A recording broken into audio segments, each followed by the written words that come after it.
Bismillahirrahmanirrahim. Assalamualaikum warahmatullahi wabarakatuh.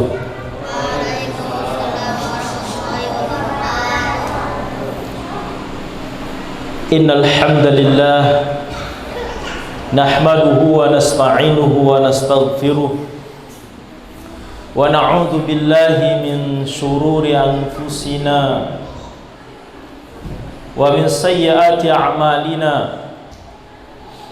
Man yahdihillahu fala mudilla lahu wa man yudlil fala hadiyalah.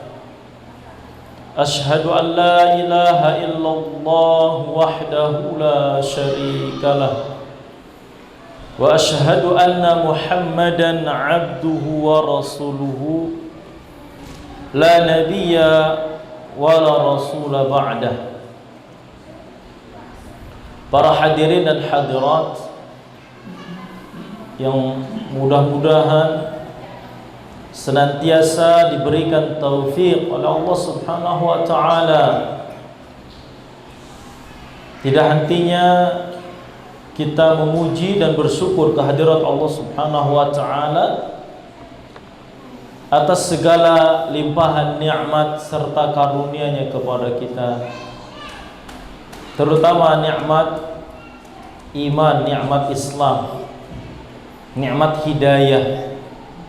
Nikmat diberikan taufik untuk kita bisa duduk di majlis ilmu. Karena kenikmatan ini merupakan kenikmatan yang begitu sangat besar. Tidak Allah Subhanahu wa taala berikan kepada setiap orang. Jadi kita bisa melihat orang-orang di luar sana, mereka muslimun, orang-orang Islam. Tetapi tatkala dikumandangkan azan, ya, panggilan untuk melaksanakan sholat, telinganya seakan-akan tuli, tidak mendengar. Ya, mereka banyak tidak mengetahui hukum-hukum agama, banyak tidak mengetahui tentang Al-Quran, tentang hadis Nabi SAW,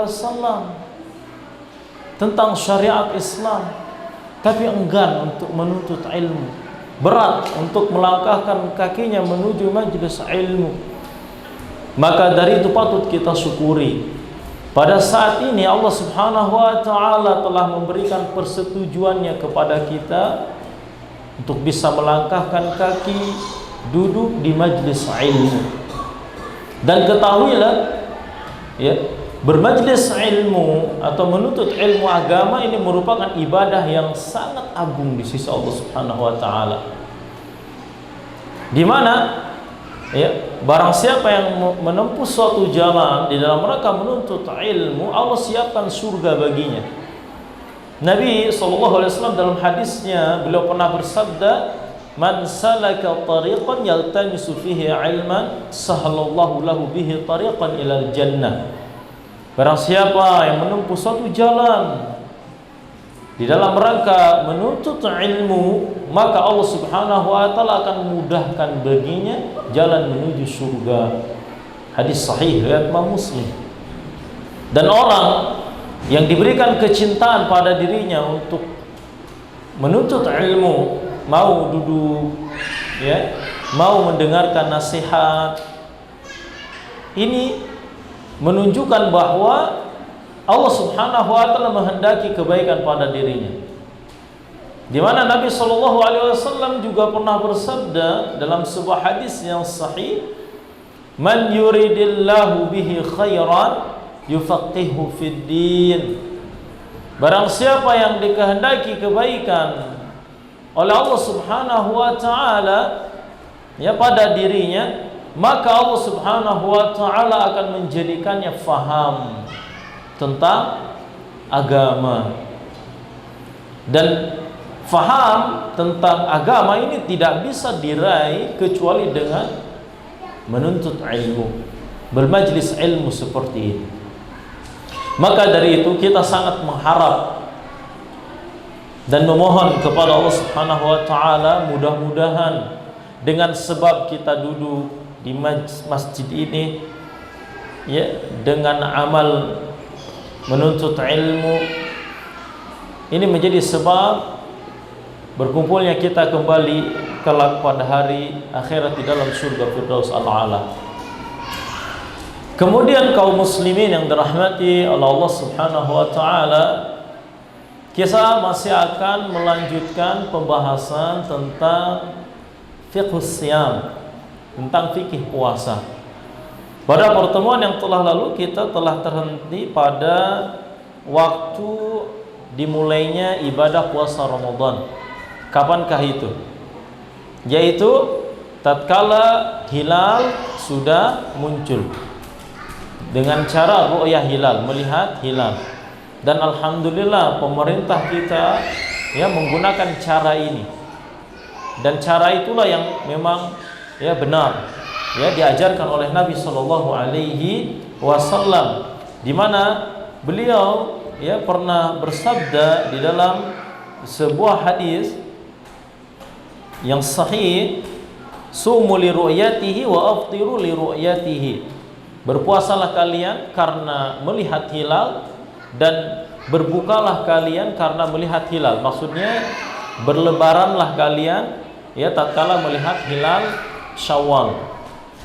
Kemudian di sana ada satu faedah yang ingin kami sampaikan terkait dengan hal ya mulainya ibadah puasa atau kapankah kita berlebaran, yaitu hendaknya kita mengikuti imam. Ya, tatkala kita ingin memulai ibadah puasa Ramadan atau menentukan hari raya Idul Fitri. Imam di sini maksudnya adalah pemerintah. Pemerintahan yang sah. Ini mudah sekali bagi kita awam, ya, yang tidak tahu hilal itu apa, ru'yah hilal itu apa. Udah ikuti saja pemerintah. Ya, ikuti saja pemerintah. Tidak usah terlalu banyak terpengaruh oleh golongan-golongan tertentu, kelompok-kelompok tertentu. Ya, kadang ini yang menjadi perselisihan, perbedaan. Itu ada yang lebaran duluan, ada yang puasa duluan. Ya, Nabi sallallahu alaihi wasallam dalam sebuah hadis yang diriwayatkan oleh Al-Imam Ahmad, beliau pernah bersabda, "Al-fitru yaumu yuftirun nas, wal adha yaumu yudhahi an-nas." Hari raya Idul Fitri itu yaitu hari di mana orang-orang berbuka, maksudnya berlebaran. Dan hari raya Idul Adha yaitu di hari di mana orang-orang berkurban. Ya, artinya ketika kita ingin berlebaran, berhari raya, ikutilah kebanyakan manusia, di mana di sini mereka berpatokan pada apa yang ditentukan oleh pemerintah. Baik itu lebaran Idul Fitri ataupun lebaran Idul Adha. Ya. Kaum muslimin yang dirahmati oleh Allah Subhanahu wa taala. Kemudian pembahasan yang selanjutnya yaitu syurutu sihhati as-siyam. Syarat sahnya puasa. Ya. Syarat ini merupakan sesuatu yang harus kita penuhi. Kalau sampai tidak terpenuhi salah satu saja, maka puasanya batal. Apa syarat puasa? Yang pertama, at-taharatu minal haidhi wan nifas. Suci dari haid dan nifas.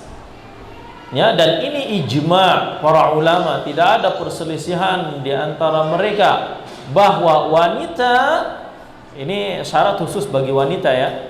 Ya, yang boleh berpuasa yaitu wanita yang sedang dalam keadaan suci, yang artinya dia bukan dalam keadaan haid atau sedang nifas pasca melahirkan. Ya, kalau dia haid atau nifas maka haram hukumnya berpuasa, bukan malah berpahala, yang ada malah berdosa. Ya, karena Nabi SAW melarang bagi wanita yang haid dan nifas untuk melaksanakan ibadah puasa. Ya. Kemudian syarat yang kedua yaitu an-niyatu niat. Apa itu niat? Niat itu keinginan atau tekad di dalam hati untuk melakukan satu amalan tertentu. Ini namanya niat. Dan niat itu tempatnya ada di dalam hati, bukan di lisan. Jadi cukup kita merenyuhkan di dalam hati kita bahwa kita akan melakukan puasa, walaupun tidak diucapkan, itu sudah cukup. Walaupun tidak dilafadzkan, itu sudah cukup. Terlebih lagi, ya, kadang kalau dipaksakan untuk diucapkan, apalagi diharuskan pakai bahasa Arab, ini kadang berat bagi orang yang nggak paham bahasa Arab kan. Nawaitu sauma ghadin ramadhana, ya, faridatin lillahi ta'ala, seperti itu. Kalau yang nggak paham repot ngafalinnya.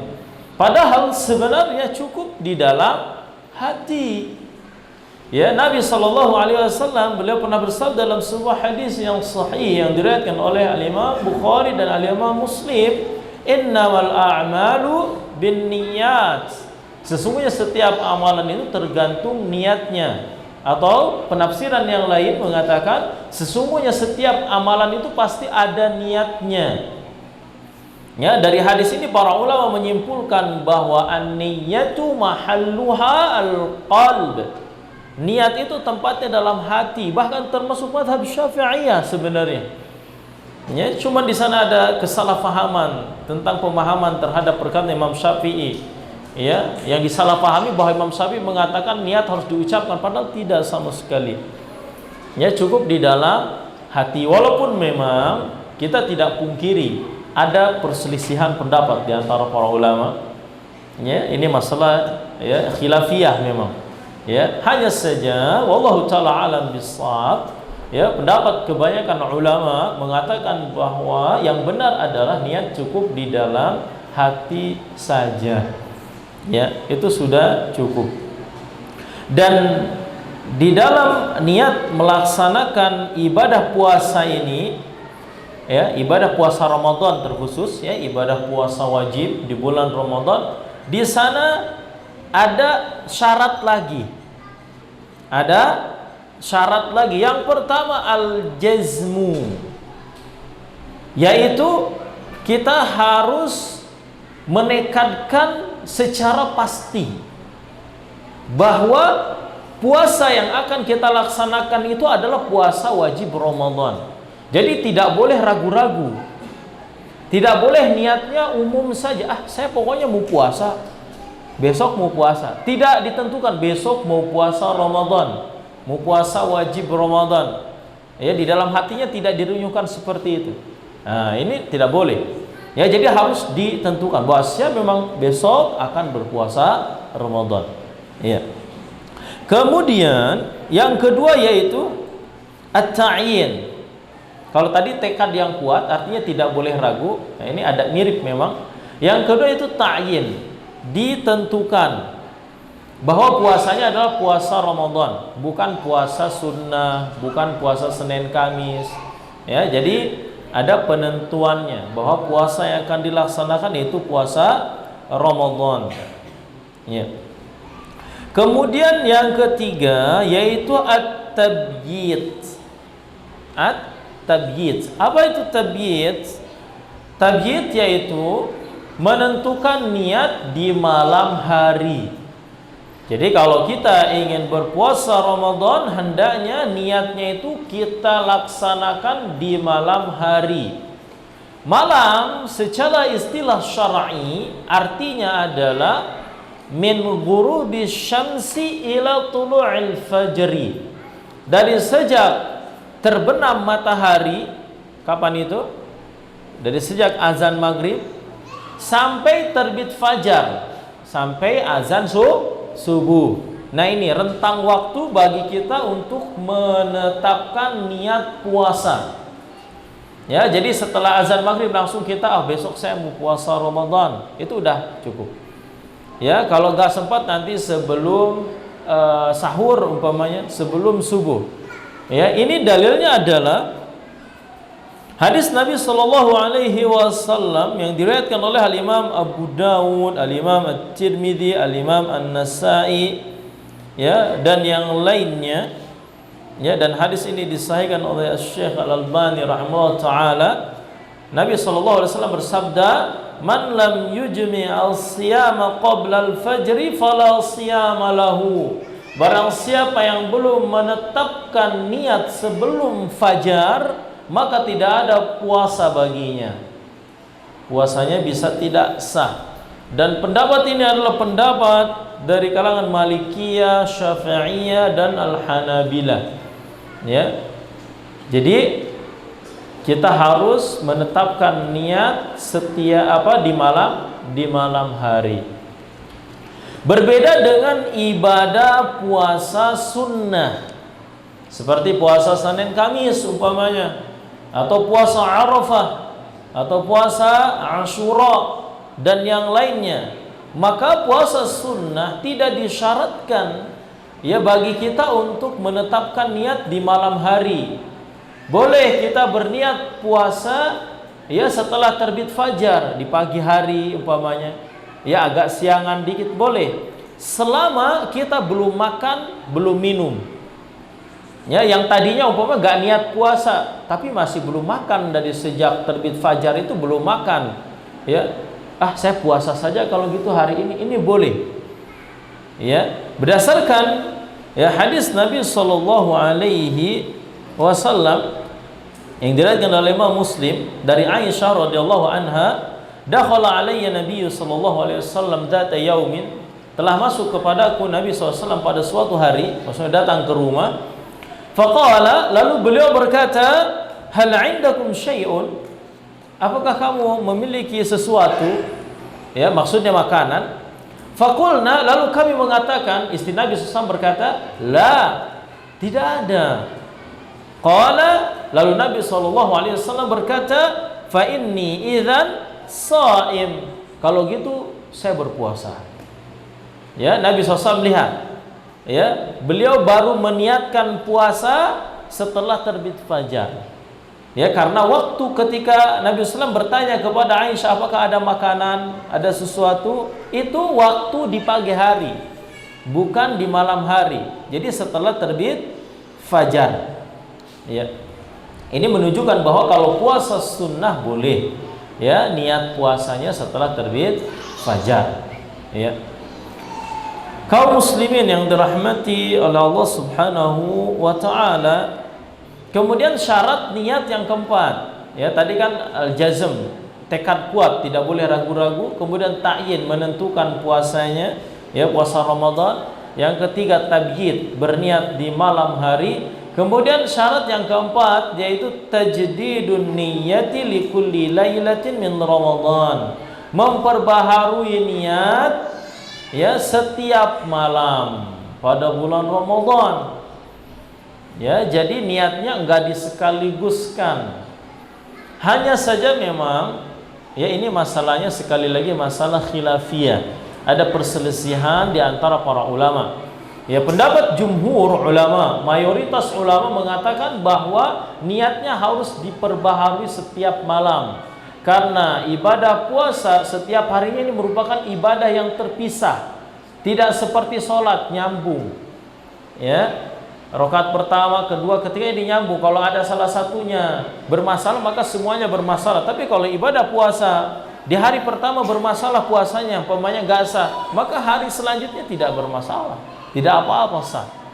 Ya, maka dari itu niatnya harus diperbaharui setiap malam. Ya, dan ada satu faidah di sini disebutkan oleh Syekh Abu Malik Kamal, ya, tahaqqaqu an-niyatu 'ala al-wasf al-mutaqaddim bil qiyam fi waqti as-sahri wa tanawuli at-ta'am wasyarab fi dhalika al-waqt la siyama liman lam yakun hadha bi'adatin law bi ghairi ayyam as-shaum. Nah, dan niat ini bisa terwujud, artinya seseorang bisa dianggap telah berniat cukup dengan dia makan sahur. Ya, dengan dia bersahur, makan, minum, bangun ketika di waktu sahur. Terlebih lagi bagi orang-orang yang memang bukan merupakan kebiasaannya bangun di waktu sahur. Ya. Karena kenapa? Karena niat itu sekali lagi dia adalah al-iradah wal qasdu fil qalbi. Nah, dia adalah maksud, niat, keinginan untuk melakukan suatu amalan yang ada di dalam hati. Ya, tidak mungkin seseorang bangun di waktu sahur makan kalau dia gak ada niat dalam hatinya mau puasa. Biasanya juga masih tidur. Ya, jadi kalaupun tidak mengucapkan nawaitu sauma ghadin ramadhana fardhu syahrin dan seterusnya, insyaallah puasanya sah. Kalau kita makan sahur. Ya, seperti itu. Jadi jangan lupa ya, niatkan setiap malam di dalam hati kita bahwa kita akan berpuasa pada esok hari. Ya.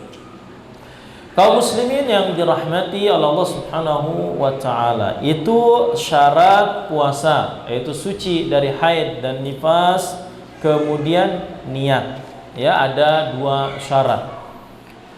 Yang selanjutnya ruknus shiyam, rukun puasa.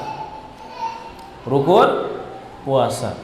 Rukun puasa hanya ada 1. Rukun puasa hanya ada 1. Apa itu? Al-imsaku 'anil muftirati min tulu'il fajri ila ghurubi syamsi. Menahan diri dari segala hal yang membatalkan, mulai dari terbit fajar sampai terbenam matahari. Ini ya, nanti kita akan mengetahui apa saja hal yang akan membatalkan puasa. Ya, contoh seperti makan, minum, berhubungan badan dan yang lainnya. Jadi kita harus menahan diri, jangan sampai makan, jangan sampai minum, jangan sampai berhubungan badan dan yang lainnya. Ini sudah cukup seseorang dianggap telah berpuasa. Dari kapan sampai kapan? Nah, ini waktunya kita singgung kembali. Min tulu'il fajri, dari terbit fajar. Kapan itu terbit fajar? Yaitu bersamaan dengan masuknya waktu sholat subuh. Boleh kita jadikan patokan untuk kita mulai puasa, yaitu azan subuh, bukan waktu imsak 10 menit sebelum azan subuh, bukan. Sama sekali tidak ada dalil satupun yang mengatakan bahwa puasa dimulai dari waktu imsak 10 menit sebelum azan subuh. Ini termasuk kekeliruan. Yang benar adalah mulai dari terbit fajar. Jadi kalau kita bangun kesiangan, sudah terdengar sirine imsak, kita belum sahur, sahurlah. Silakan, boleh, sama sekali tidak dilarang. Tidak ada satupun ulama yang melarang itu. Ya, nanti kita tunjukkan dalilnya. Ya, sampai terbenam matahari. Ya, puasanya dari terbit fajar sampai terbenam matahari. Kapan itu? Yaitu bersamaan dengan masuknya waktu sholat maghrib. Maka dari itu boleh bagi kita untuk ya menjadikan patokan azan maghrib sebagai waktu untuk berbuka. Ya, asalkan muadzinnya amanah, azannya tepat waktu, tidak dikenal suka lebih awal azannya atau suka mengakhirkan azan. Ya, ini maka dari itu nih sifat muadzin itu harus amanah. Lihat waktunya sudah masuk atau belum.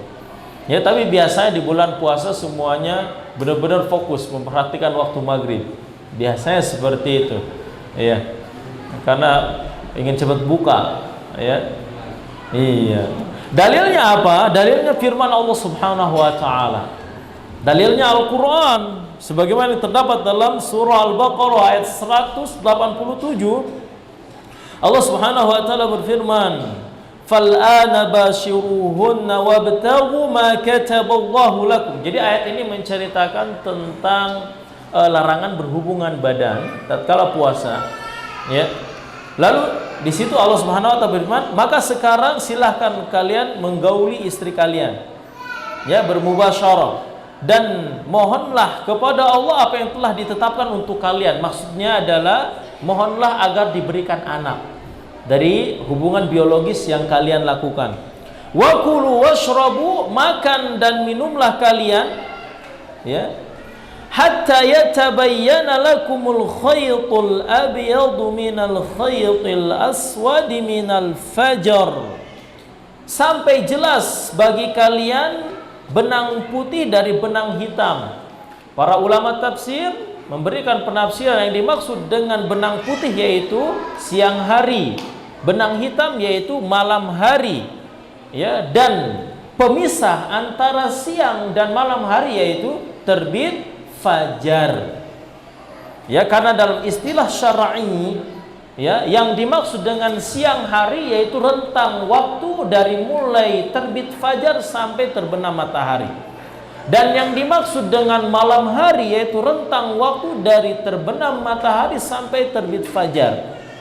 Di sini Allah menjelaskan kepada kita boleh kita makan, minum, ya, sampai batas waktu, ya, yang membedakan antara siang, malam dan siang yaitu terbit fajar. Ya, lalu di ayat yang setelahnya, kelanjutan ayatnya Allah Subhanahu wa taala berfirman, "Tsumma atimmus siyama ilal lail." Kemudian sempurnakanlah oleh kalian puasanya sampai malam hari. Sampai malam hari maksudnya sampai kapan?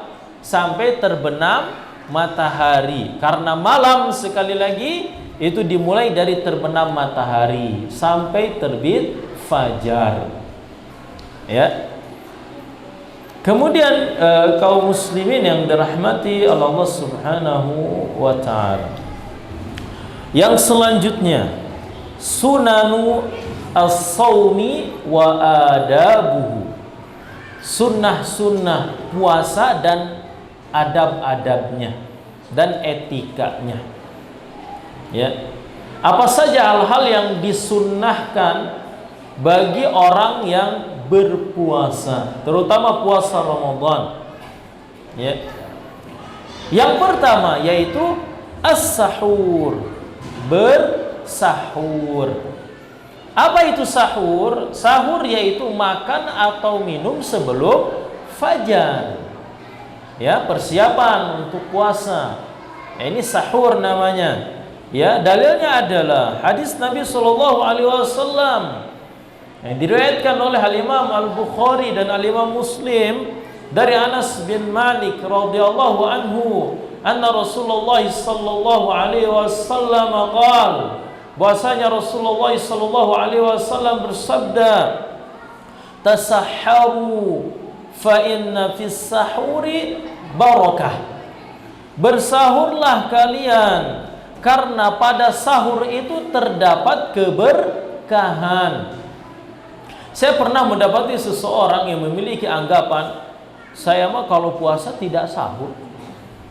Ya. Jadi dia nganggap kalau puasa tidak sahur itu lebih utama. Kenapa? Karena lebih lapar katanya, lebih lemes, ya. Jadi lebih capek. Jadi saya nggak sahur. Ini pemahaman yang keliru, tidak benar. Ya, itu namanya menyiksa diri dan tidak ada syariat Islam ini yang menyiksa diri, tidak ada. Ya. Justru sebaliknya, dengan bersahur di situ terdapat barakah. Apa itu barakah? Al-barakatu hiya al-khairu al-katsir. Ya, wa dawamuhu, kebaikan yang banyak dan terus menerus. Barakah. Jelas sekali kita bisa lihat pada sahur itu banyak sekali barakahnya. Yang pertama yaitu mengikuti sunnah Nabi SAW. Mengikuti ajaran Nabi SAW ini merupakan amalan yang besar. Ketika kita berusaha agar amalan kita sesuai dengan apa yang diajarkan oleh Nabi SAW, ini merupakan amalan yang besar. Sebaliknya menyelisihi ajaran Nabi SAW, Nabi mengajarkan sahur, kita tidak sahur, ini adalah dosa besar. Ini adalah dosa besar. Ya. Kemudian juga dengan bersahur kita akan memiliki tenaga, memiliki energi, sehingga kita kuat untuk menahan lapar dan dahaga, sehingga tubuh kita tidak lemah dan tidak terancam dengan mara bahaya. Orang nggak sahur mungkin saja setelah itu dia terkena lambung, ya, bahkan mungkin saja bisa mati kelaparan. Maka dari itu, ya, kita harus bersahur, ya, sempatkan, ya, walaupun sahurnya hanya dengan seteguk air,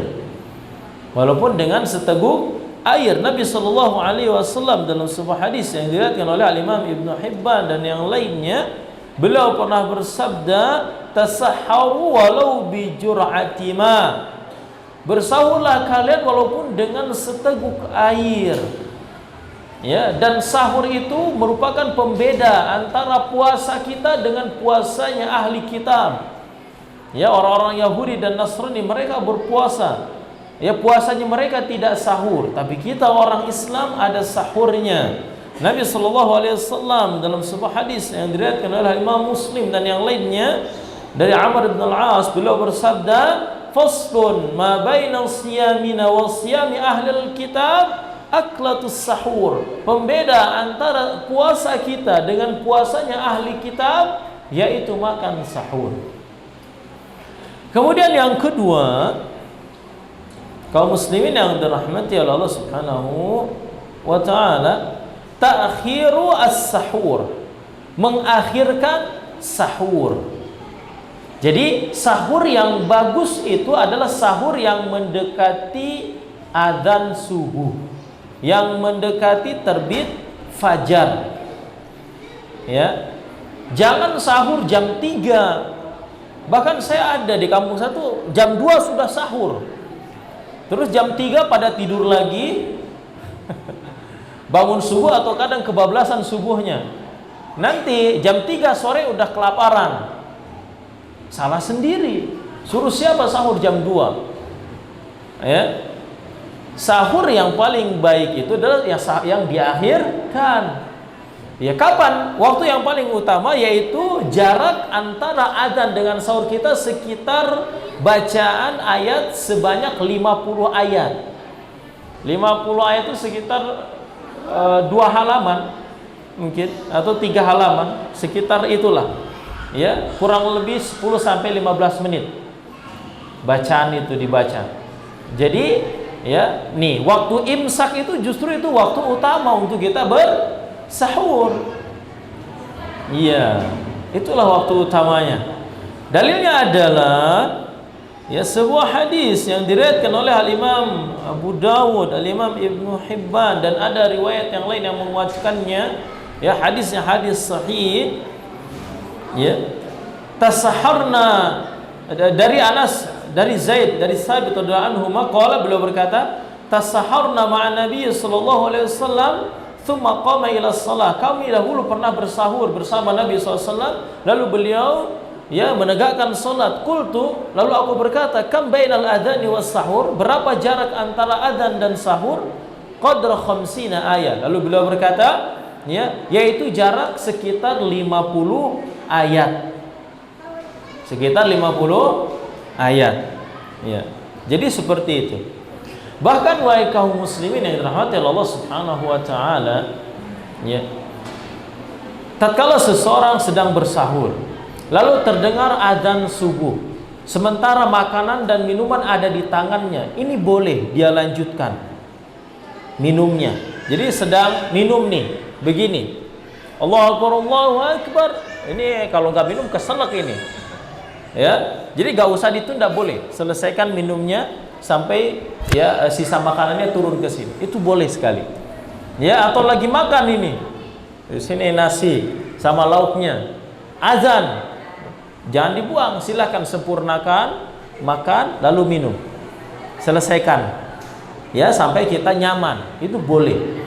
Dalilnya adalah hadis Nabi SAW yang diriwayatkan oleh Imam Abu Dawud dan Imam Al-Hakim dari Abi Hurairah radhiyallahu anhu, beliau berkata, qala Rasulullah sallallahu alaihi wasallam, telah bersabda Rasulullah sallallahu alaihi wasallam, "Idza sami'a ahadukum an-nida," apabila salah seorang di antara kalian mendengar azan, wal inawu ala yadihi, sementara tempat makannya ada pada tangannya, fala yadha'uhu hatta yaqdi hajatahu minhu, maka janganlah dia meletakkannya sampai dia menyelesaikan hajatnya. Menyelesaikan hajatnya di sini maksudnya selesaikan makan dan minumnya. Tapi dengan kadar yang memang dia butuhkan sampai dia nyaman. Jangan nambah lagi 2 piring, itu kelamaan. Ya, karena pada asalnya ketika terbit fajar ya udah selesai. Ya, bahkan para ulama ada yang mengatakan ya bahwa hadis ini berlaku, ya, maksudnya kita boleh lanjutkan makan dan minum itu berlaku tatkala memang muadzinnya tidak terkenal amanah. Dia azannya suka nggak pas waktu, jadi kita ragu kepada azannya ini benar nggak di waktu yang tepat. Ini boleh lanjutkan. Tapi kalau muadzinnya terkenal amanah, suka adzan pada waktu yang tepat, cepat berhenti. Maka dari itu, ya, untuk kehati-hatian, ya, kalau ini terjadi, silahkan lanjutkan minum dan makan, tapi hanya untuk sebatas kita merasa nyaman saja. Jangan sampai keselak gitu. Jangan sampai makan belum minum, ya, makan di sini belum turun belum dikasih minum, ya. Tapi tidak usah terlalu banyak menambah kita. Khawatir nanti puasanya malah tidak sah. Itu untuk kehati-hatian, ya, seperti itu. Allah Ta'ala alam bisawab. Kemudian sunnah yang lainnya, ta'jilu al-iftar, menyegerakan berbuka puasa. Ya, kalau sahur sunnahnya diakhirkan, kalau berbuka sunnahnya disegerakan. Ya, artinya kalau sudah terbenam matahari, terdengar adzan maghrib, ya cepat minum, cepat berbuka puasa, jangan diakhirkan. Ntar saya mah bukanya nanti pas adzan isya aja, kan jadi lebih lama, puasa jadi pahalanya lebih banyak. Ini kadang kalau beragama pakai prasangka tuh gitu, ngaco. Ya, kita beragama tuh gak bisa pakai perasaan, ngira-ngira gak boleh. Harus pasti sesuai tuntunannya. Karena tidak setiap yang kita anggap baik itu baik menurut syariat. Tidak setiap yang kita anggap baik itu diterima oleh Allah Subhanahu wa taala. Ya, ternyata ya justru terkadang menyelisihi apa yang diajarkan oleh Nabi sallallahu alaihi wasallam. Seperti berbuka puasa ini. Ya, dalilnya tentang keutamaan menyegerakan berbuka puasa yaitu hadis Nabi sallallahu alaihi wasallam yang diriwayatkan oleh Al-Imam Al-Bukhari dan Al-Imam Muslim dari Sa'ad bin Sa'ad anna Rasulullah sallallahu alaihi wasallam qala, bahwasanya Rasulullah sallallahu alaihi wasallam bersabda, la yazalun nasu bi khairin ma ajjalul fitra, manusia akan tetap berada dalam kebaikan tatkala mereka menyegerakan berbuka. Ya, justru yang terbaik itu adalah menyegerakan berbuka puasa. Ya. Kemudian sunnah yang lainnya, an yuftir 'ala ar-rutab aw at-tamri in tayassar aw al-ma. Ya, disunahkan berbuka puasa dengan memakan rutab, kurma basah. Ya, kurma yang masih agak muda. Out tamar atau kurma kering, kurma yang sudah tua. Ya, intinya sunnah berbuka puasa dengan makan kurma au alma. Kemudian atau juga dengan minum air putih. Jangan langsung kolak, ya. Jangan langsung es buah. Ya, maka dari itu ya selayaknya ya di bulan puasa ini khusus coba kita stok kurma. Ya, alhamdulillah di minimarket biasanya sudah mulai ada. Sekarang pun sudah ada itu. Ya, cari di pasar-pasar stok kurma. Walaupun ketika berbuka kita hanya makan 1-2 butir kurma untuk mendapatkan sunnah ini. Sediakan kurma.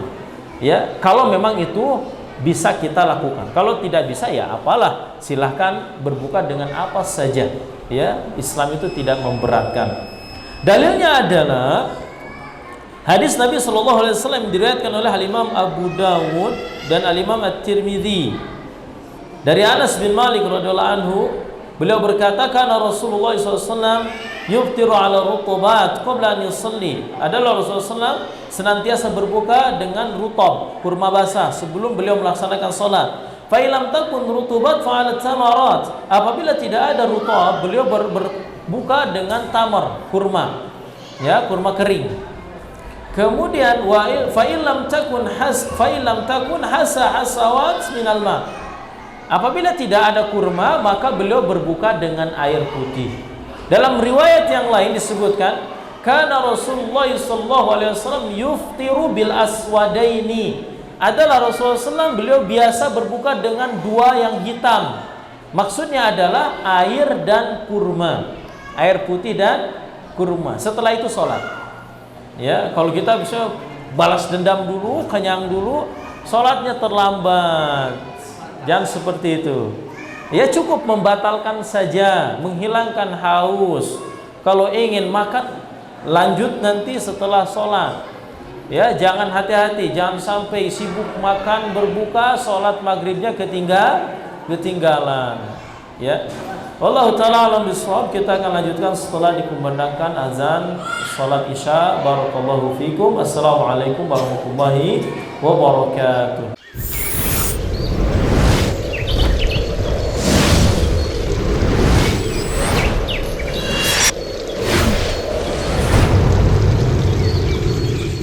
Alhamdulillahi rabbil alamin. Wassalatu wassalamu ala asyrafil anbiya'i wal mursalin wa ala alihi wa ashabihi ajma'in, amma ba'du. Kaum muslimin yang dirahmati Allah Subhanahu wa taala, kita lanjutkan kembali. Ada beberapa hal terkait sunnah-sunnah puasa. Di antara hal yang disunnahkan tatkala kita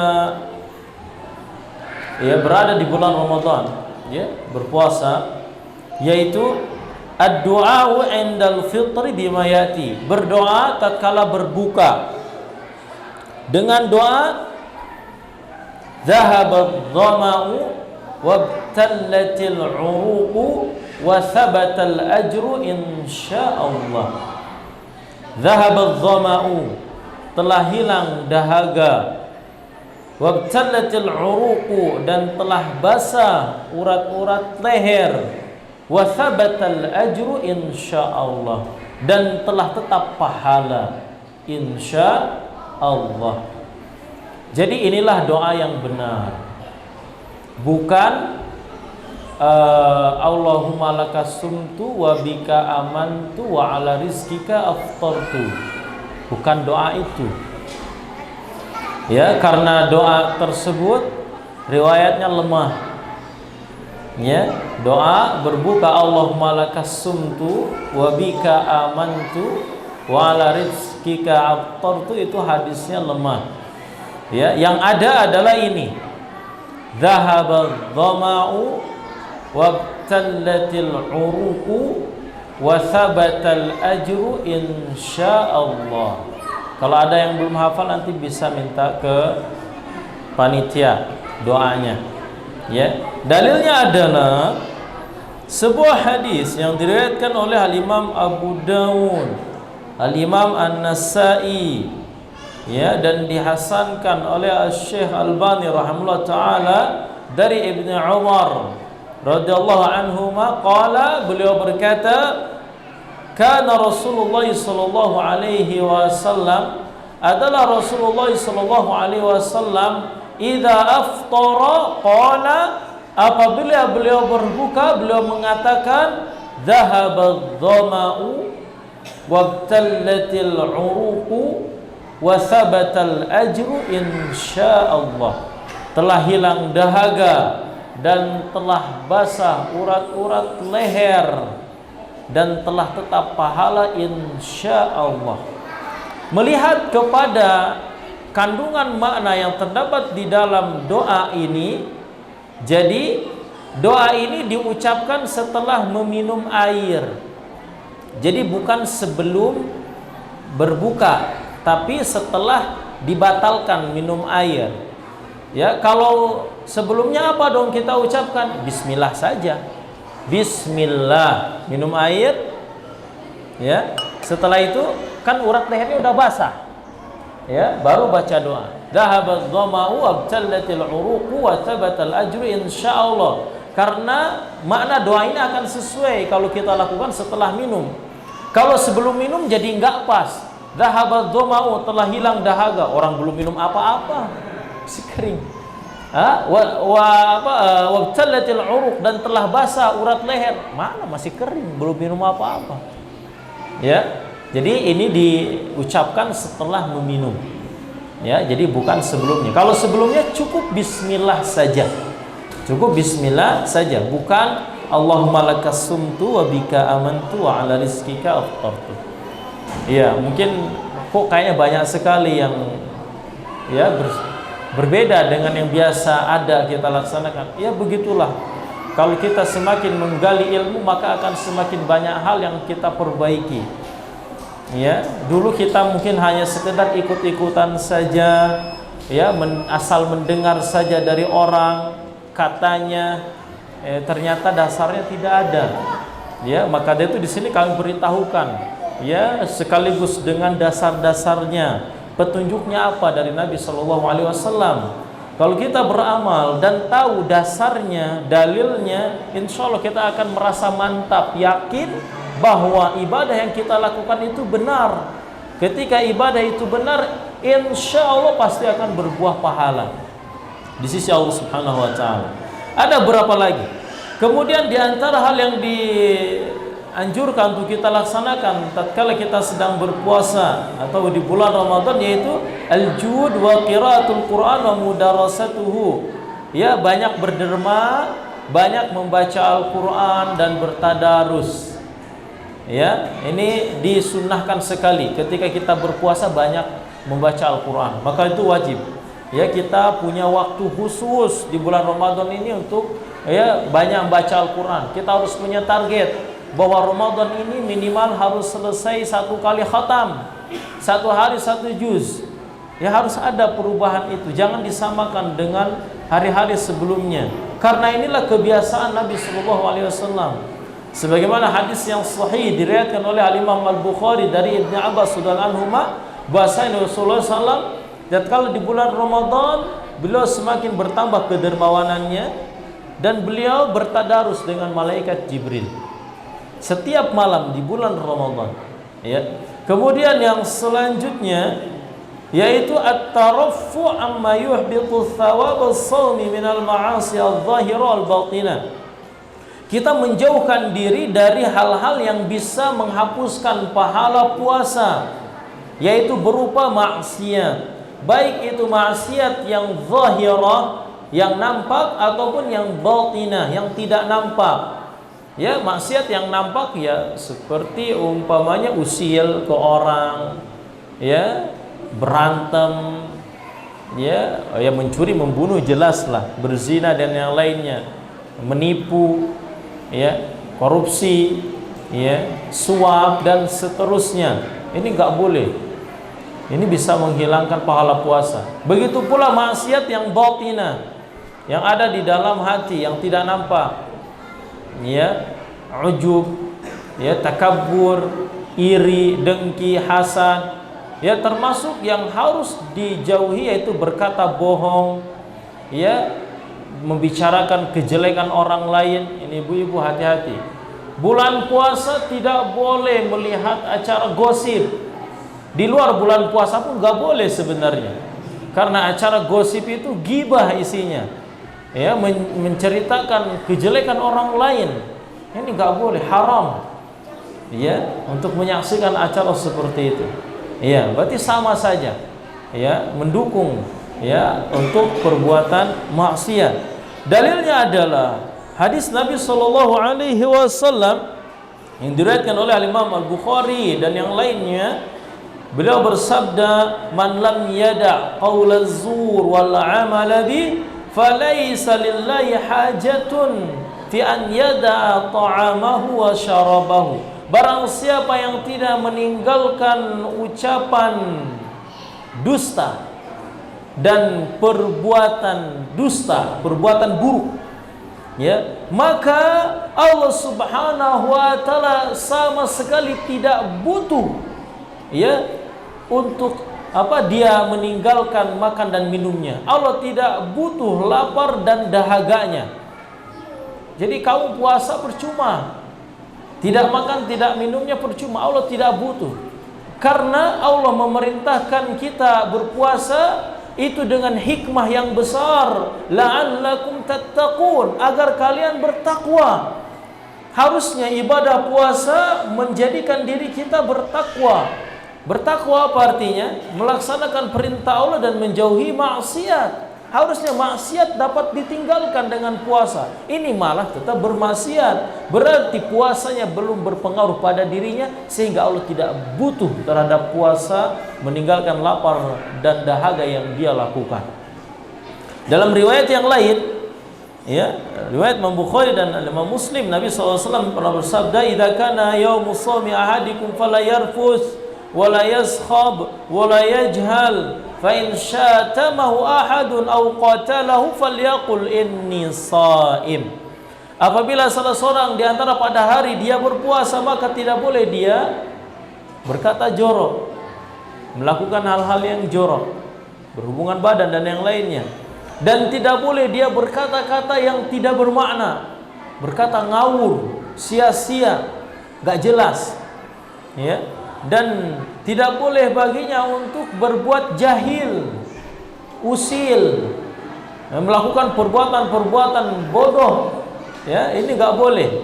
Kemudian fa in syatamahu ahadun, apabila ada yang mencaci makinya atau mengajaknya berantem, ngajak ribut di bulan puasa, jangan dilayani, jangan dibalas.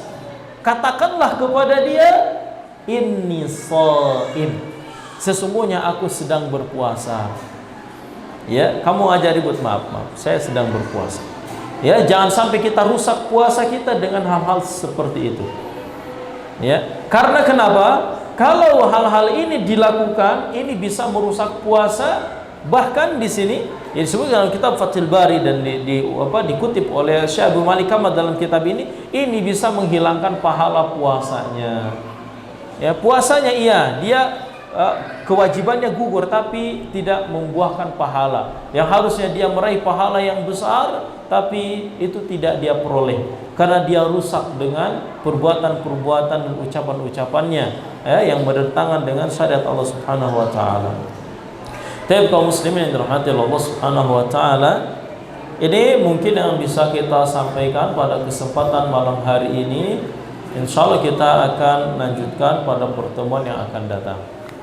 Sebelum kita tutup kajiannya, apabila ada pertanyaan, maka kami persilahkan. Masya Allah, Masya Allah. Ya, kita pilih nih.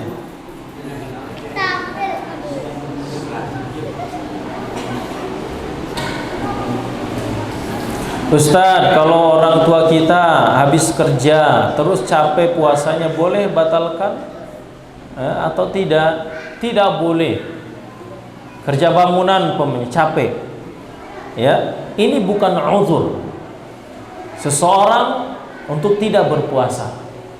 Yang dibolehkan itu sakit, bersafar, itu boleh. Tapi kalau kerja berat, ini sama sekali bukan uzur syar'i untuk seorang tidak berpuasa.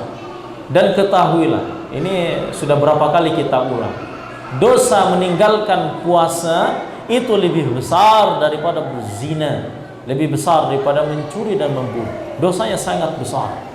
Nanti di akhirat hukumannya dia akan digantung kakinya di atas, ya, kepalanya di bawah, yang mulutnya robek, keluar dari situ darah. Ya, jadi nggak boleh. Ya, hanya karena kerjanya capek lalu dia tidak berpuasa. Makanya ya di bulan puasa kerjanya disesuaikan, jangan terlalu berat. Ya, disesuaikan. Atau dopingnya harus kuat. Ya, makan kurma, makan madu, makan suplemen biar kuat itu kan kerjanya. Ya, seperti itu.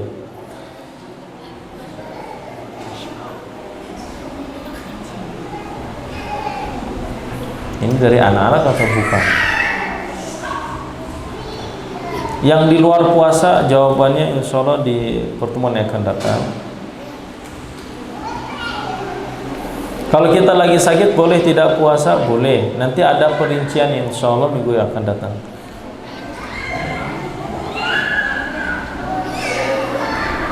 Ustadz, jika kita berpuasa full, ya penuh sebulan Ramadan, tetapi tidak melaksanakan sholat, ya tidak zakat, apakah puasanya diterima?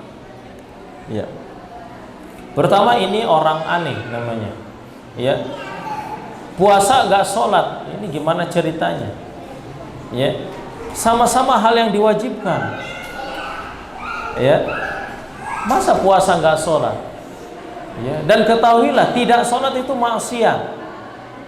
Tidak sholat itu adalah maksiat. Ya, apakah ini bisa berpengaruh pada puasanya? Iya.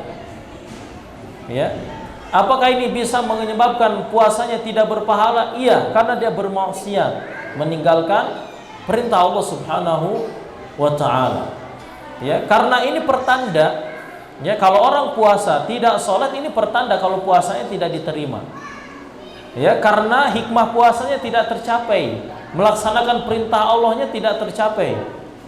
Ya, puasanya tidur saja seharian, dari sejak selesai sahur sampai asar tidur.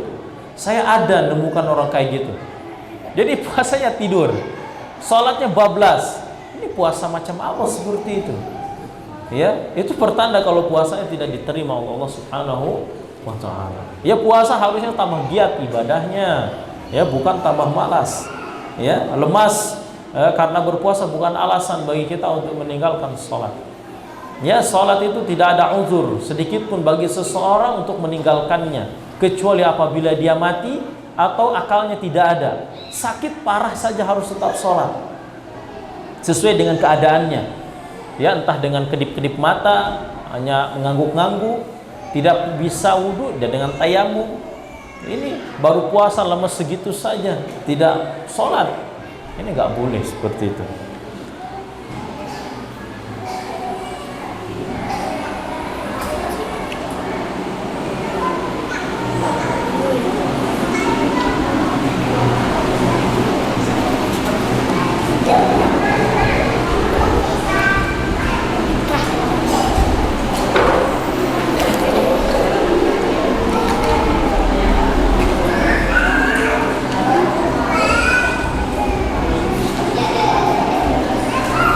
Ustadz, kalau ada seorang ingin memberi makan kepada temannya, lalu temannya tidak mau makan, apakah masih mendapatkan pahala? Iya.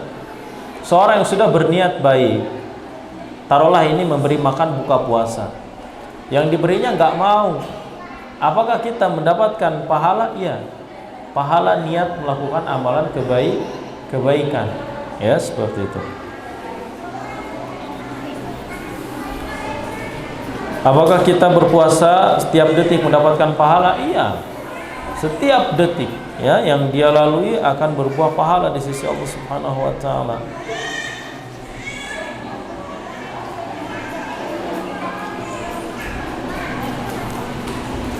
Ustadz, kalau kita muazin, apakah sahur, bukan sahur mungkin, berbuka dulu atau azan dulu? Ya, berbuka dulu. Ya, buka dulu biar nanti apa istilahnya azannya enggak kekeringan. Itu kan masih kering tenggorokannya. Ya, minumlah, teguklah air, karena sebenarnya patokan berbuka itu apa terbenam matahari, bukan azan. Ya, azan itu hanya pembantu bagi kita untuk tahu, oh ini sudah terbenam matahari. Kalau di waktu yang ada sudah menunjukkan terbenam matahari, silakan minum. Walaupun belum azan boleh sebenarnya. Boleh. Jadi muazin silakan minum dulu saja, ya, batalkan dulu baru setelah itu melaksanakan azan. Tapi jangan lama-lama, kasihan itu. Di luar sedang menunggu azan kamu. Ya. Kasihan. Ya, cukup minum air aja seteguk dulu baru setelah itu azan.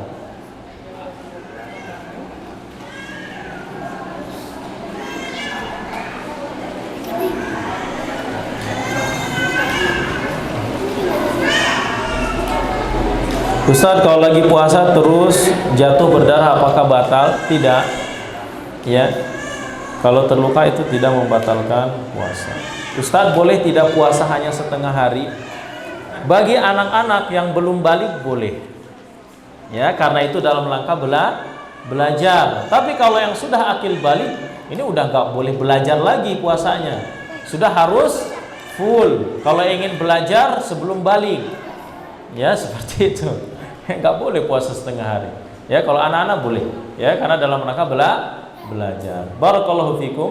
Subhanakallahumma wa bihamdika asyhadu an la ilaha illa anta astaghfiruka wa atubu ilaik. Assalamualaikum warahmatullahi wabarakatuh.